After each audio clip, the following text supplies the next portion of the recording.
What kind of civilization builds for eternity, believing the sun itself will one day fail, but their monuments will not? What kind of people spend their entire lives preparing for death, and in doing so, conquer history? To find the answer, we must go back more than 5,000 years to the banks of a single river, the Nile. Around 10,000 BC, as the Ice Ages faded, small communities settled along the Nile in northeast Africa. Every year, the river flooded, not randomly, but perfectly. It fed the soil. It shaped belief. The people called their land Kemet, the Black Land, and the surrounding desert Deshret, the Red Land of Death. By 4000 BC, two powerful regions emerged, Upper Egypt in the south and Lower Egypt in the north. They were rivals, until one man changed everything. Around 3100 BC, a king named Narmer, also known as Menes, united the two lands. He wore the white crown of Upper Egypt and the red crown of Lower Egypt, becoming the first pharaoh.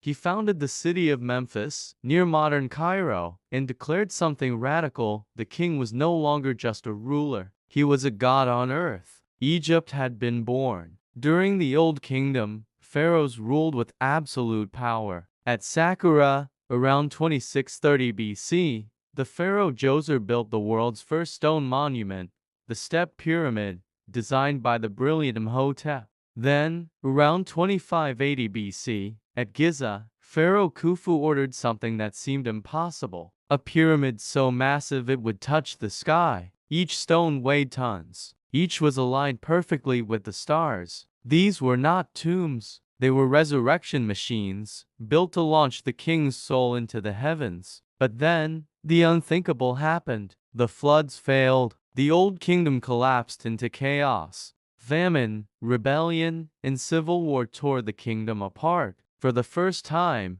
people questioned the very foundation of their world. What if the pharaoh was not a god? Egypt, however, returned stronger. From the city of Thebes, modern Luxor, Pharaoh Ahmose I expelled foreign rulers and launched the new kingdom. Egypt became an empire. Hatshepsut, a woman, ruled as a king. Thutmose III conquered lands as far as Syria. Akhenaten challenged the old gods themselves. The young Tutankhamun restored tradition. And Ramesses II ruled for 66 years, building colossal monuments like Abu Simbel. Egypt seemed unstoppable. But all empires age. The Assyrians invaded in 671 BC. The Persians conquered Egypt in 525 BC. The kingdom lived on, but under foreign rule. This lasted until 332 BC, when Alexander the Great entered Egypt, founded the great city of Alexandria, and was hailed as a liberator. After his death, Greek rulers, the Ptolemies, ruled as pharaohs. The last of them would become a legend. Cleopatra VII came to power in 51 BC. She was brilliant. She spoke Egyptian, a rarity for her dynasty.